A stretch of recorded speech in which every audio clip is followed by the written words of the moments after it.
जय बाबा केदार, जय बाबा केदार, जय बाबा केदार।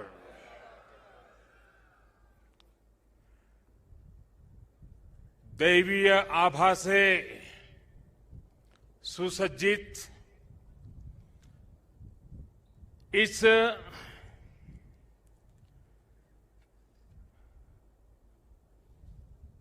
पवित्र कार्यक्रम में हमारे साथ मंच पर उपस्थित सभी वरिष्ठ महानुभाव, इस पावन पवित्र भूमि पर पहुंचे हुए सभी श्रद्धालुगण, आप सबको आदरपूर्वक मेरा नमस्कार।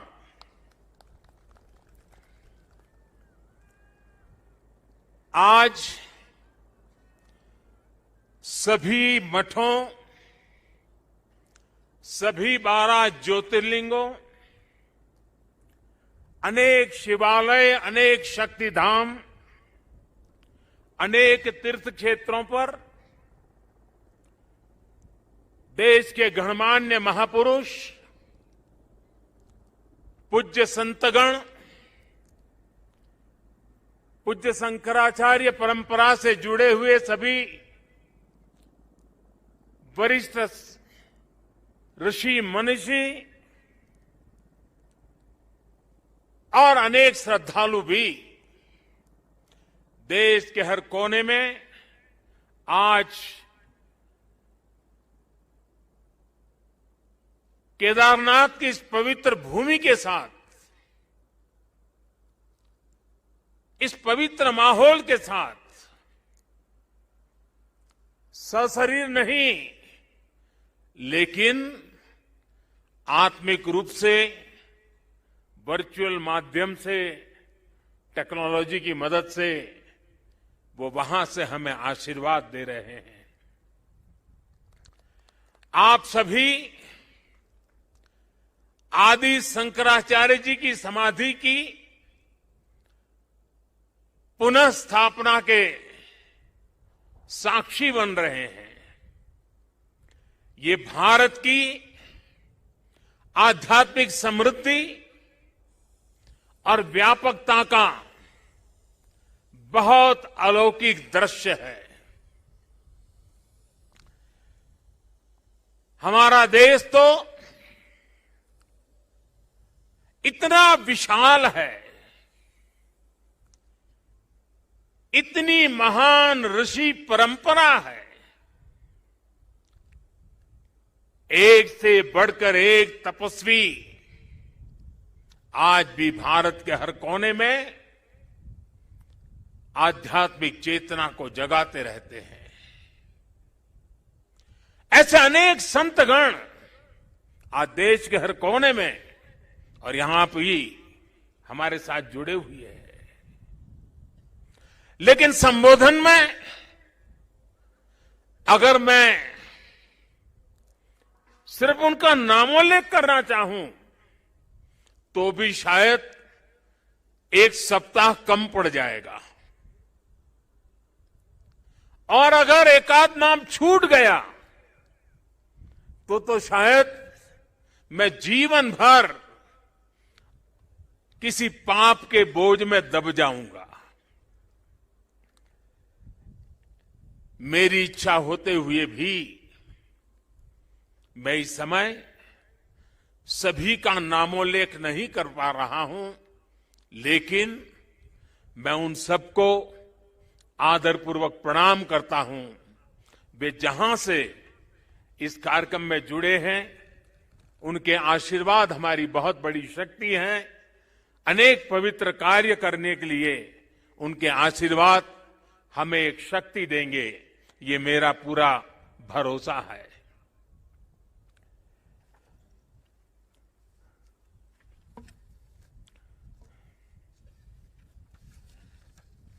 हमारे यहां कहा जाता है, आवाहनम न जानामि, न जानामि विसर्जनम, पूजाम चैवना जानामि क्षमस्व परमेश्वरम। इसलिए मैं हृदय से ऐसे सभी व्यक्तियों से माफी मांगते हुए इस पुण्य अवसर पर देश के कोने कोने से जुड़े शंकराचार्य, ऋषिगण, महान संत परंपरा के सभी अनुयायी, आप सबको यहीं से प्रणाम करके मैं आपका आशीर्वाद मांगता हूं।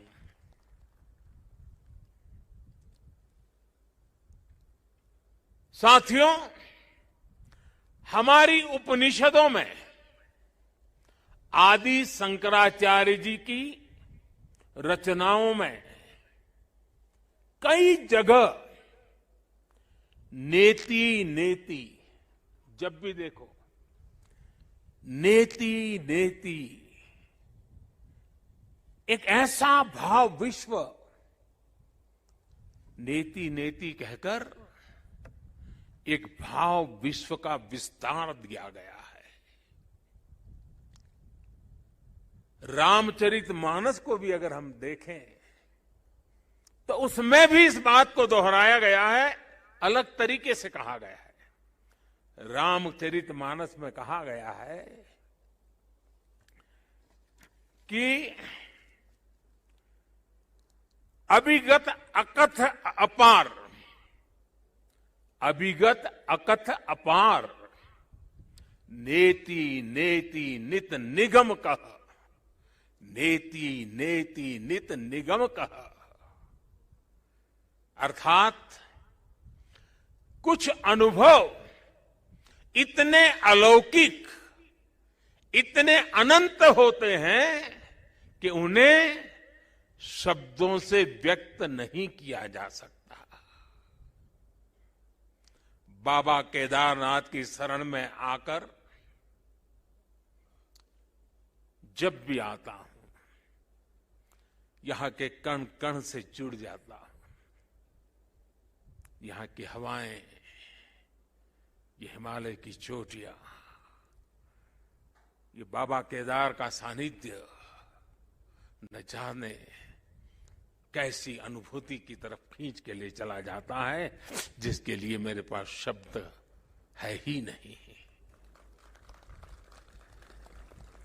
दीपावली के पवित्र पर्व पर कल मैं सीमा पर अपने सैनिकों के साथ था और आज तो ये सैनिकों की भूमि पर हूं। मैंने त्योहारों की खुशियां मेरे देश के जवान वीर सैनिकों के साथ बांटी। देशवासियों का प्रेम का संदेश, देशवासियों की उनके प्रति श्रद्धा, देशवासियों के उनके आशीर्वाद, 130 करोड़ आशीर्वाद लेकर के मैं कल सेना के जवानों के बीच गया था। और आज मुझे गोवर्धन पूजा के दिन, और गुजरात के लोगों के लिए तो आज नया वर्ष है,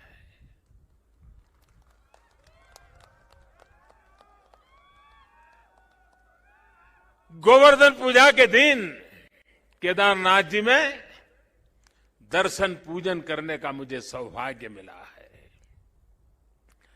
बाबा केदार के दर्शन के साथ ही अभी मैंने आदि शंकराचार्य जी की समाधि स्थान, वहां कुछ पल मैंने बिताए। एक दिव्य अनुभूति का वो पल था।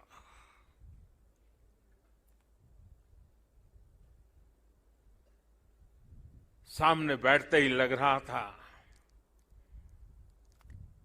कि आदि शंकर की आंखों से वो तेज पुंज, वो प्रकाश पुंज प्रवाहित हो रहा है जो भव्य भारत का विश्वास जगा रहा है। शंकराचार्य जी की समाधि एक बार फिर और अधिक दिव्य स्वरूप के साथ हम सबके बीच है।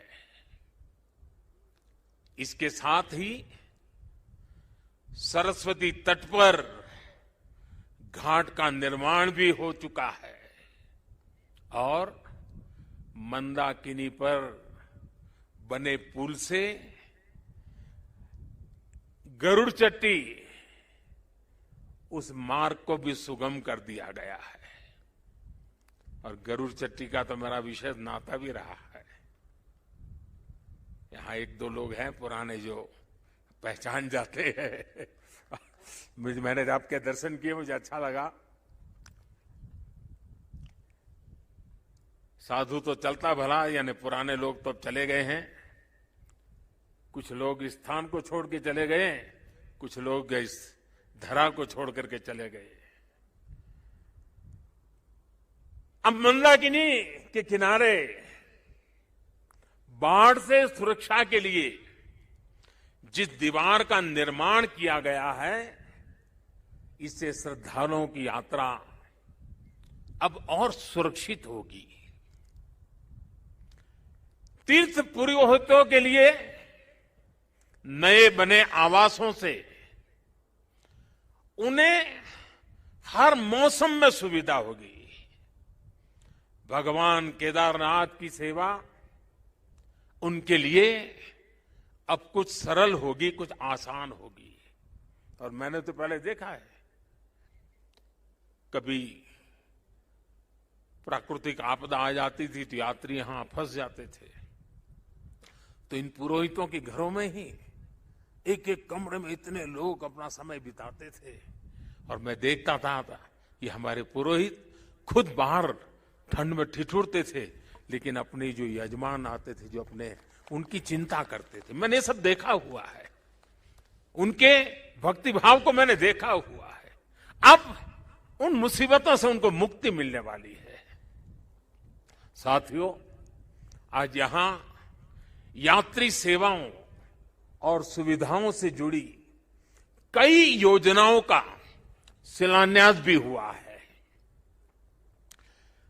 पर्यटक सुविधा केंद्र का निर्माण हो, यात्रियों की और इस इलाके के लोगों की सुविधा के लिए आधुनिक अस्पताल हो, सारी सुविधाओं वाला अस्पताल हो, रेंज सेंटर हो, ये सभी सुविधा श्रद्धालुओं की सेवा का माध्यम बनेगी। उनके तीर्थाटन को अब कष्ट से मुक्त, केदार से युक्त, जय भोले के चरणों में लीन होने का यात्रियों को एक सुखद अनुभव होगा। साथियों, बरसों पहले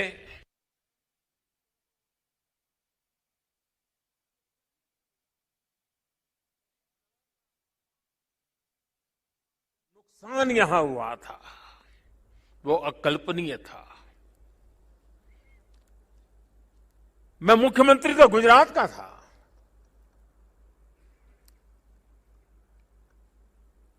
लेकिन मैं अपने आप को रोक नहीं पाया था। मैं यहां दौड़ा चला आया था। मैंने अपनी आंखों से उस तबाही को देखा था, उस दर्द को देखा था। जो लोग यहां आते थे वो सोचते थे कि क्या अब ये हमारा केदार धाम या हमारा केदारपुरी फिर से उठ खड़ा होगा क्या? लेकिन मेरे भीतर की आवाज कह रही थी, ये पहले से अधिक आन बान शान के साथ खड़ा होगा।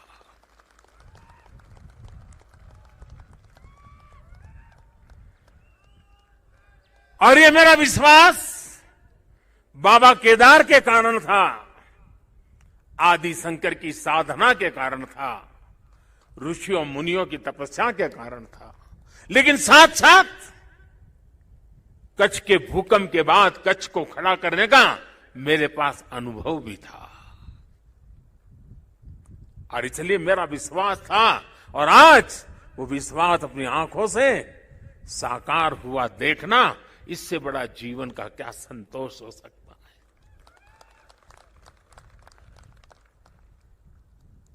मैं इसे अपना सौभाग्य मानता हूं कि बाबा केदार ने, संतों के आशीर्वाद ने, इस पवित्र धरती ने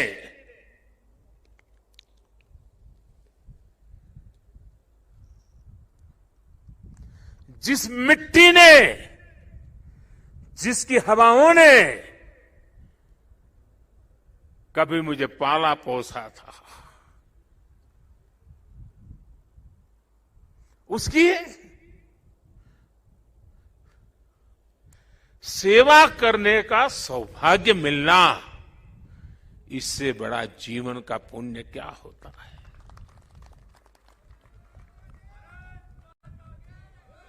इस आदि भूमि पर शाश्वत के साथ आधुनिकता का ये मेल, विकास के ये काम भगवान शंकर की सहज कृपा का ही परिणाम है। ये ईश्वर नहीं क्रेडिट ले सकता, इंसान क्रेडिट नहीं ले सकता, ईश्वर कृपा ही इसकी हकदार है।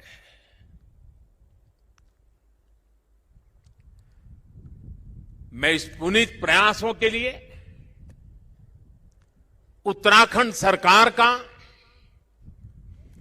हमारे ऊर्जावान नौजवान मुख्यमंत्री धामी जी का,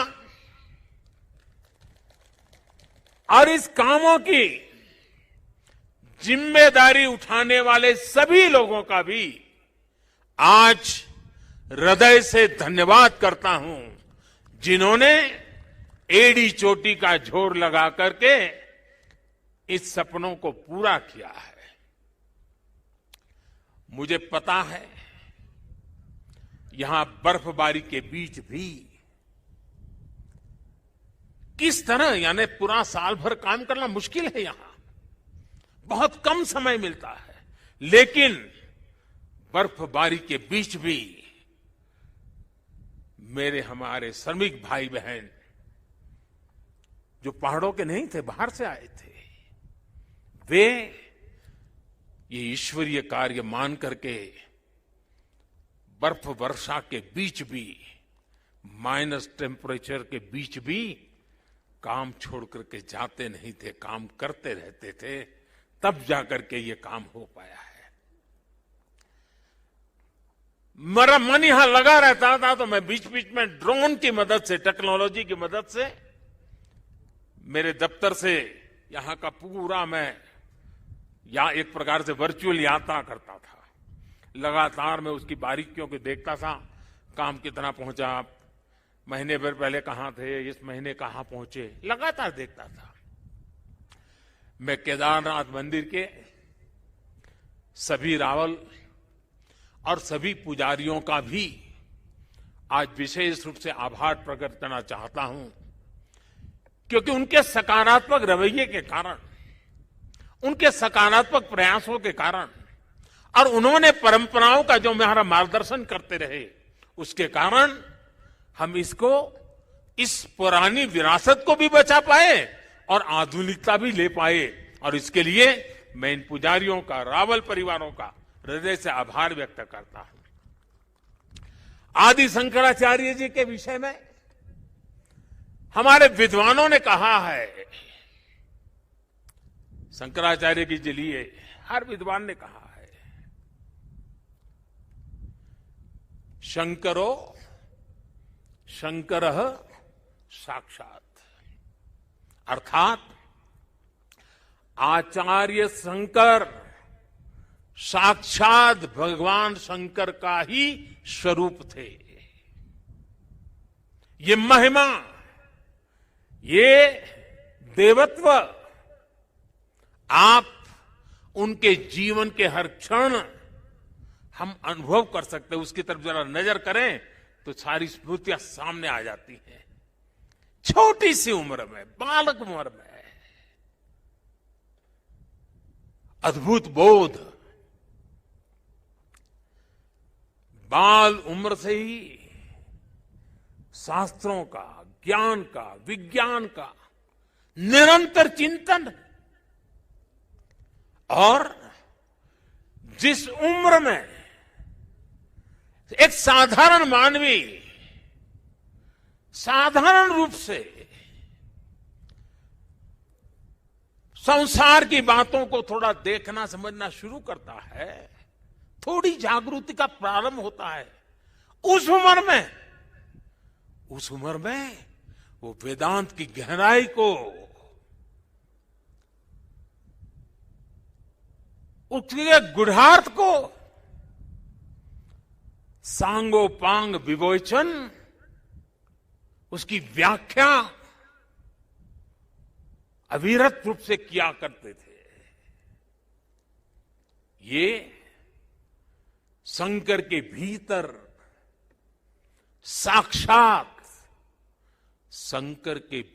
साक्षात शंकरत्व का जागरण के सिवा कुछ नहीं हो सकता है। ये शंकरत्व का जागरण था। यहां संस्कृत और वेदों के बड़े बड़े पंडित यहां भी बैठे हैं और वर्चुअली भी हमारे साथ जुड़े हैं। आप जानते हैं कि शंकर का संस्कृत में अर्थ बड़ा सरल है। शंकर का अर्थ संस्कृत में होता है शम करोति स शंकर, यानी जो कल्याण करे वही शंकर है। इस कल्याण को भी आचार्य शंकर ने प्रत्यक्ष प्रमाणित कर दिया था। उनका पूरा जीवन जितना असाधारण था, उतना ही वो जनसाधारण के कल्याण के लिए समर्पित थे। भारत और विश्व के कल्याण के लिए अहरनिश अपनी चेतना को समर्पित करते रहते थे। जब भारत राग द्वेष के भंवर में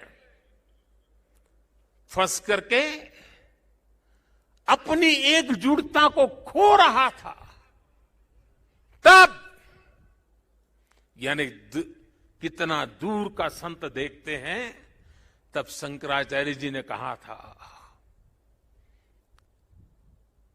न मे द्वेष रागो,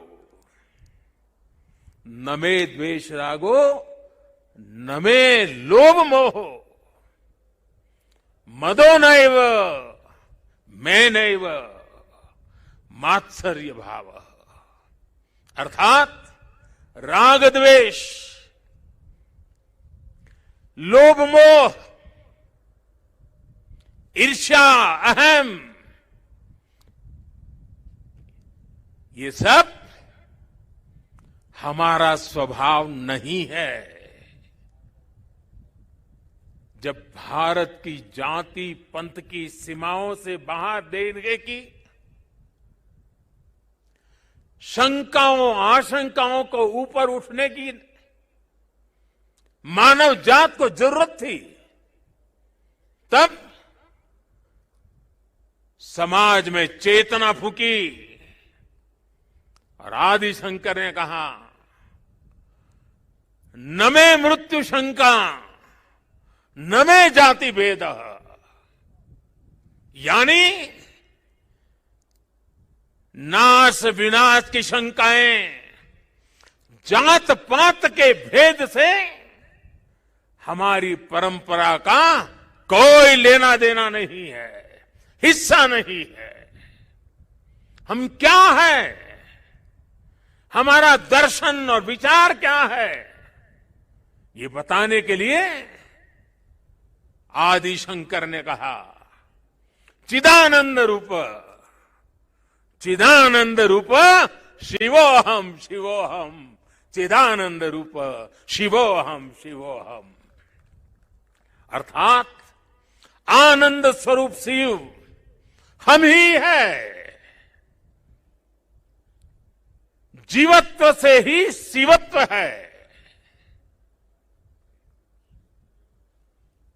और अद्वैत का सिद्धांत, कभी कभी अद्वैत के सिद्धांत को समझाने के लिए बड़े बड़े ग्रंथों की जरूरत पड़ती है। मैं तो इतना विद्वान नहीं हूं, मैं तो सरल भाषा में अपनी बात समझता हूं और मैं इतना ही कहता हूं, जहां द्वैत नहीं है वही तो अद्वैत है। शंकराचार्य जी ने भारत की चेतना में फिर से प्राण फूके और हमें हमारी आर्थिक परमार्थिक उन्नति का मंत्र दिया। उन्होंने कहा ज्ञान विहीन, देखिए ज्ञान की उपासना की महिमा हमारा कितना महत्व रखता है। ज्ञान विहीन सर्वमतेन मुक्तिम न भजति जन्मशतेन, यानी दुख कष्ट और कठिनाइयों से हमारी मुक्ति का एक ही मार्ग है और वो है ज्ञान। भारत की ज्ञान की, विज्ञान और दर्शन की जो कालातीत परंपरा है, उसे आदि शंकराचार्य जी ने फिर से पुनर्जीवित किया, चेतना भर दी। साथियों, एक समय था जब अध्यात्म को, धर्म को केवल रूढ़ियों से जोड़कर, कुछ ऐसी गलत मर्यादा और कल्पनाओं में जोड़कर देखा जाने लगा था। लेकिन भारतीय दर्शन तो मानव कल्याण की बात करता है, जीवन को पूर्णता के साथ, होलिस्टिक अप्रोच के साथ, होलिस्टिक वे में देखता है। आदि शंकराचार्य जी ने समाज को इस सत्य से परिचित कराने का काम किया। उन्होंने पवित्र मठों की स्थापना की, 4 धामों की स्थापना की, 12 ज्योतिर्लिंगों का पुनर्जागृति का काम किया। उन्होंने सब कुछ त्याग कर देश, समाज और मानवता के लिए जीने वालों की एक सशक्त परंपरा खड़ी की। आज उनके अधिष्ठान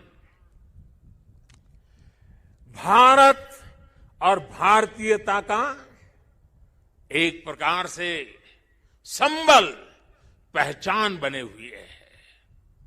हमारे लिए धर्म क्या है, धर्म और ज्ञान का संबंध क्या है, और इसीलिए तो कहा गया है अथा तो ब्रह्म जिज्ञासा, अथा तो ब्रह्म जिज्ञासा। इसका मंत्र देने वाली उपनिषदीय परंपरा क्या है? तो हमें पल प्रतिपल प्रश्न करना सिखाती है। और तभी तो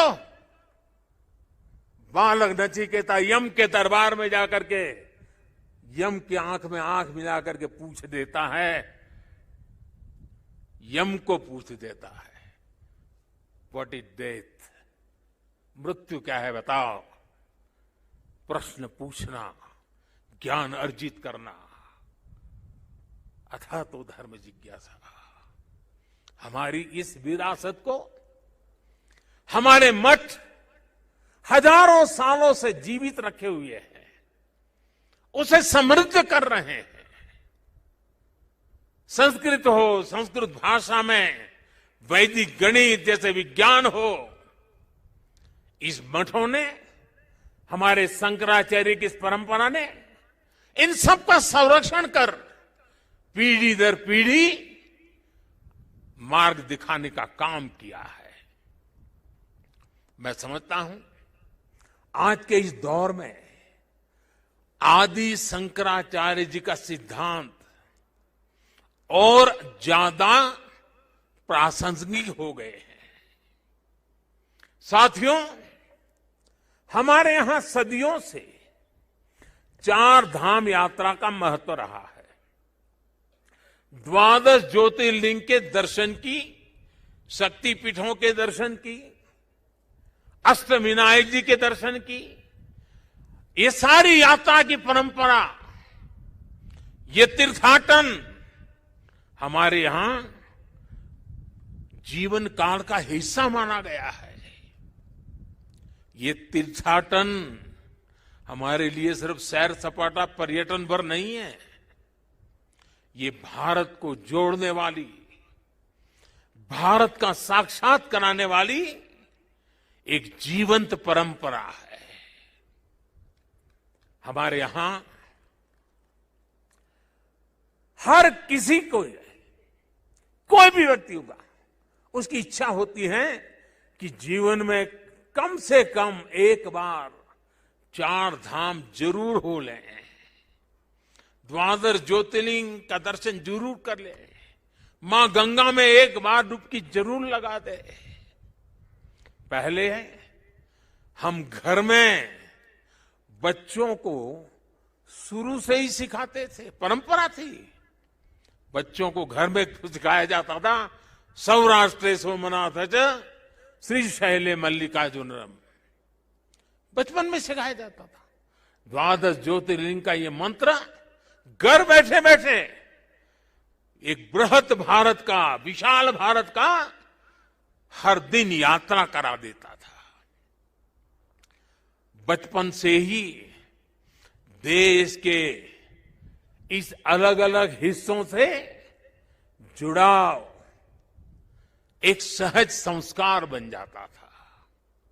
ये आस्था, ये विचार पूरब से पश्चिम तक, उत्तर से दक्षिण तक भारत की एक जीवित इकाई में बदल देता है। राष्ट्रीय एकता की ताकत को बढ़ाने वाला एक भारत श्रेष्ठ भारत का भव्य दर्शन सहज जीवन व्यवस्था का हिस्सा था। बाबा केदारनाथ के दर्शन करके हर श्रद्धालु एक नई ऊर्जा लेकर जाता है। साथियों, आदि शंकराचार्य की विरासत को, इस चिंतन का आज देश अपने लिए एक प्रेरणा के रूप में देखता है। अब हमारी संस्कृति के, हमारी इस विरासत को, आस्था के केंद्रों को इसी गौरव भाव से देखा जा रहा है जैसा देखा जाना चाहिए था। आज अयोध्या में भगवान श्री राम का भव्य मंदिर पूरे गौरव के साथ बन रहा है। अयोध्या को उसका गौरव सदियों के बाद वापस मिल रहा है। अभी 2 दिन पहले अयोध्या में दीपोत्सव का भव्य आयोजन और पूरी दुनिया ने उसे देखा है। भारत का प्राचीन सांस्कृतिक स्वरूप कैसा रहा होगा, आज हम इसकी कल्पना कर सकते हैं। इसी तरह उत्तर प्रदेश में ही काशी का भी कायाकल्प हो रहा है। विश्वनाथ धाम का कार्य बहुत तेज गति से अब तो पूर्णता की तरफ आगे बढ़ रहा है। बनारस में सारनाथ, नजदीक में कुशीनगर, बोध गया, यहां सब जगह पे एक बुद्ध सर्किट के अंतर्राष्ट्रीय पर्यटन को आकर्षित करने के लिए, विश्व के बुद्ध के भक्तों को आकर्षित करने के लिए एक बहुत तेजी से काम चल रहा है। भगवान राम से जुड़े जितने भी तीर्थ स्थान हैं, उनको भी जोड़ करके एक पूरा सर्किट बनाने का काम भी आज चल रहा है। मथुरा वृंदावन में भी विकास के साथ साथ यहां की शुचिता, पवित्रता को लेकर संतों की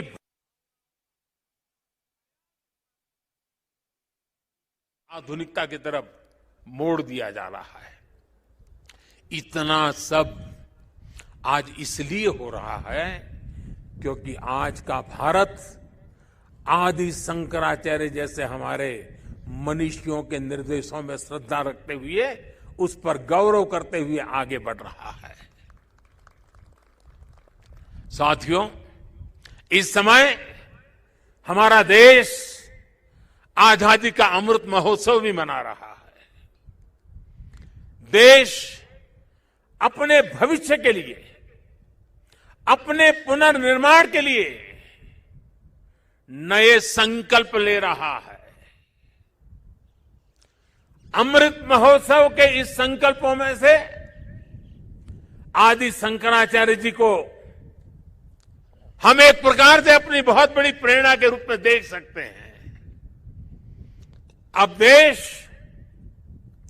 अपने लिए बड़े लक्ष्य तैयार करता है। कठिन समय और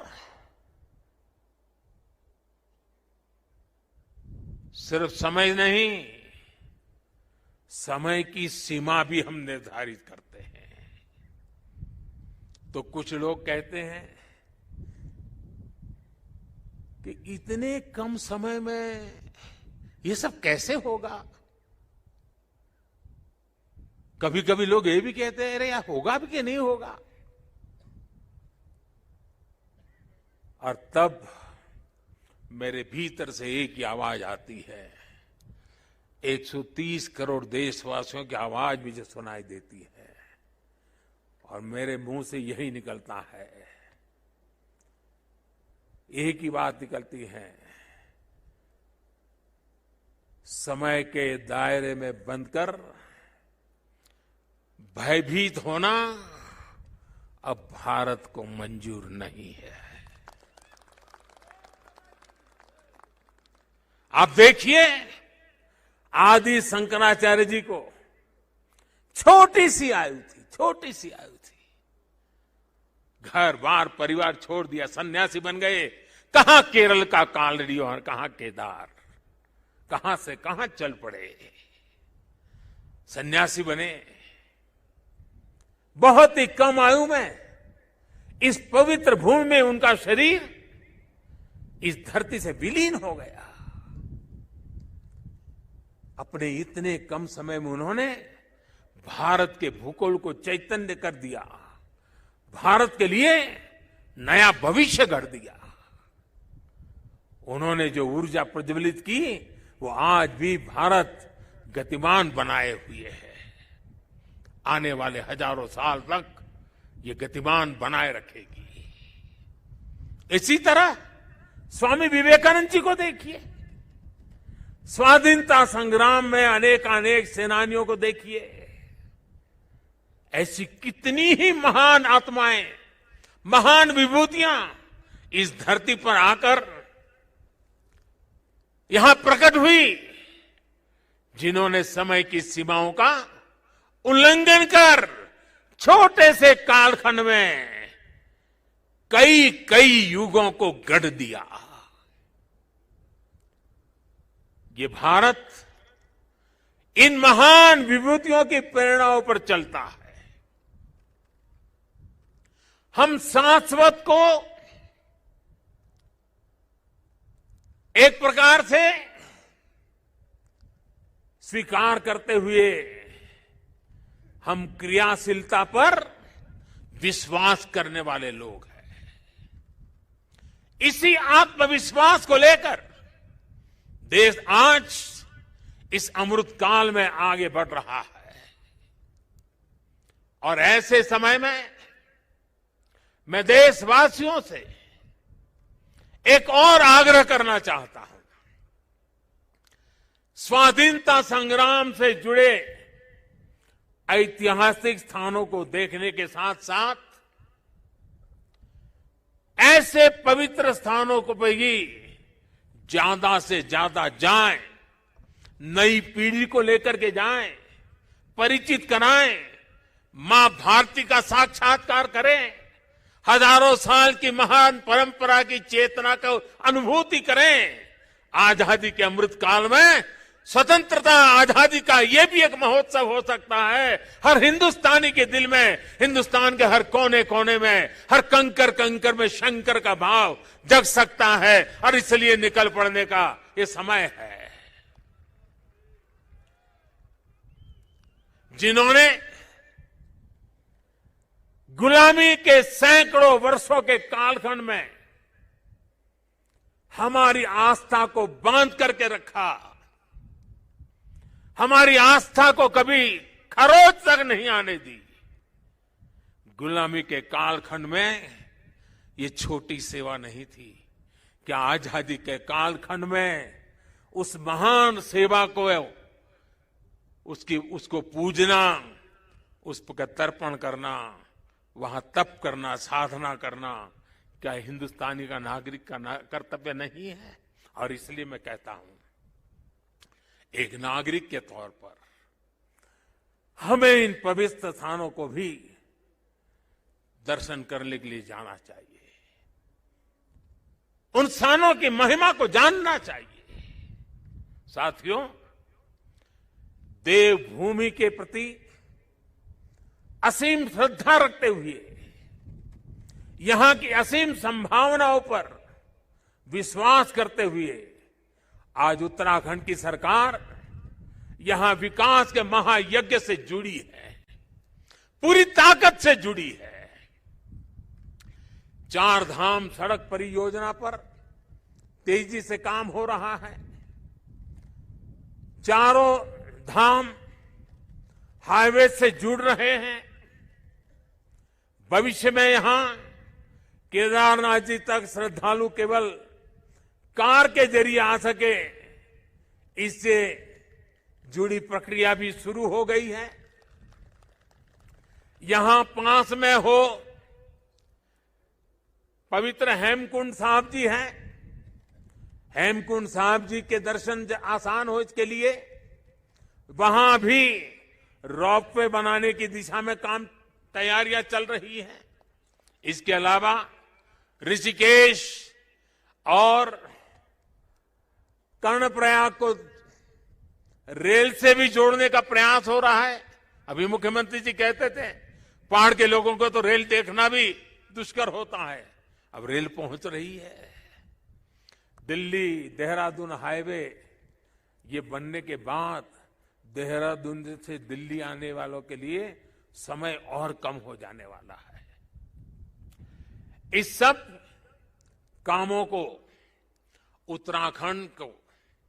उत्तराखंड के पर्यटन को बहुत बड़ा लाभ मिलने वाला है। और मेरे शब्द उत्तराखंड के लोग लिख करके रखे। जिस तेज गति से इंफ्रास्ट्रक्चर बन रहा है, पिछले 100 साल में जितने यात्री यहां आए हैं ना, आने वाले 10 साल में उससे भी ज्यादा आने वाले हैं। आप कल्पना कर सकते हैं यहां की अर्थव्यवस्था को कितनी बड़ी ताकत मिलने वाली है।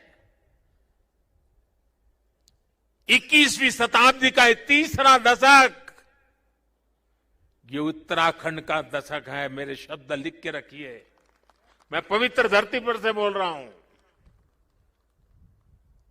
हाल के दिनों में हमने सभी ने देखा है कि किस किस तरह 4 धाम यात्रा आने वाले श्रद्धालुओं की संख्या लगातार रिकॉर्ड तोड़ रही है। और ये कोविड न होता तो न जाने ये संख्या कहां से कहां पहुंच गई होती।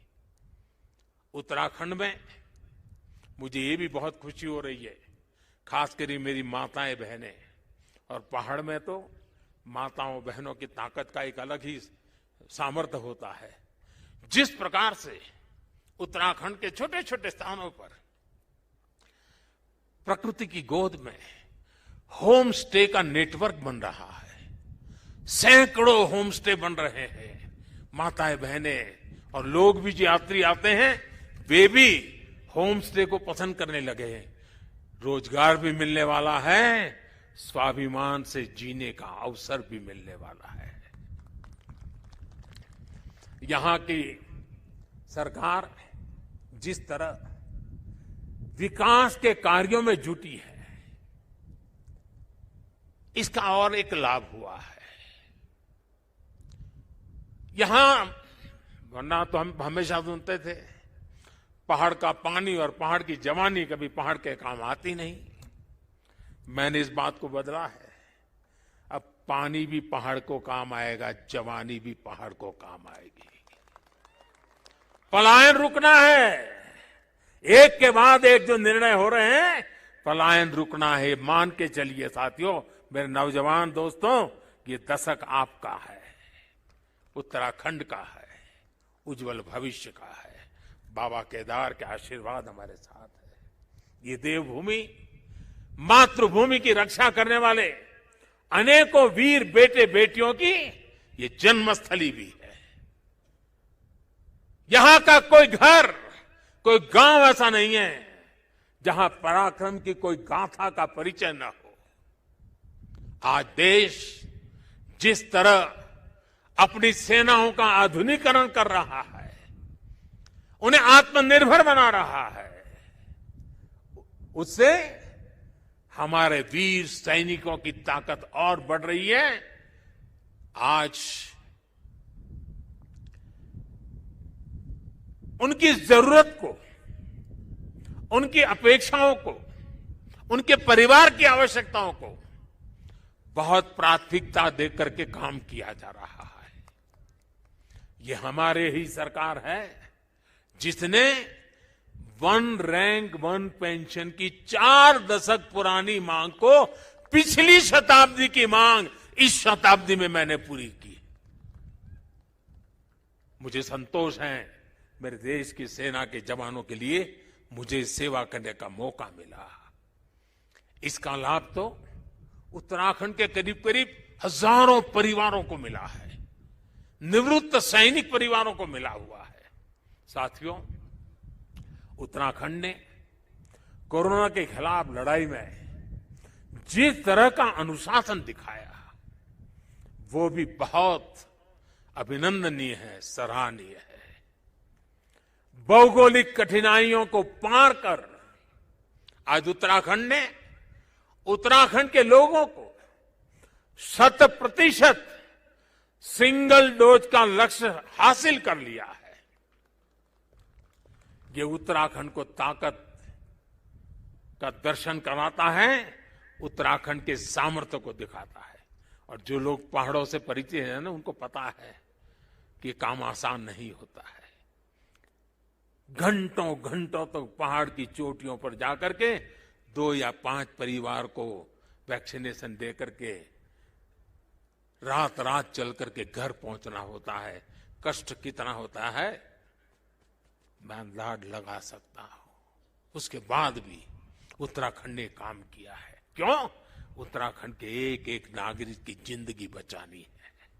और इसके लिए मुख्यमंत्री जी आपको, आपकी टीम को मैं बधाई देता हूं। आज मुझे विश्वास है कि जितनी ऊंचाइयों पर उत्तराखंड बसा है, जितनी ऊंचाइयों पर उत्तराखंड बसा है, उससे भी ज्यादा ऊंचाइयों को मेरा उत्तराखंड हासिल करके रहेगा।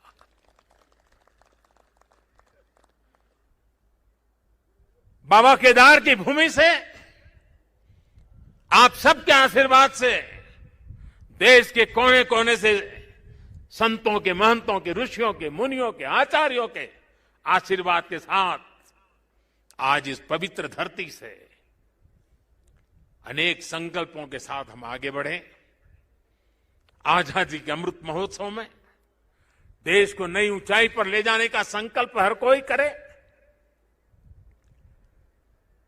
दिवाली के बाद एक नया उमंग, नया प्रकाश, नई ऊर्जा हमें नया करने की ताकत दें।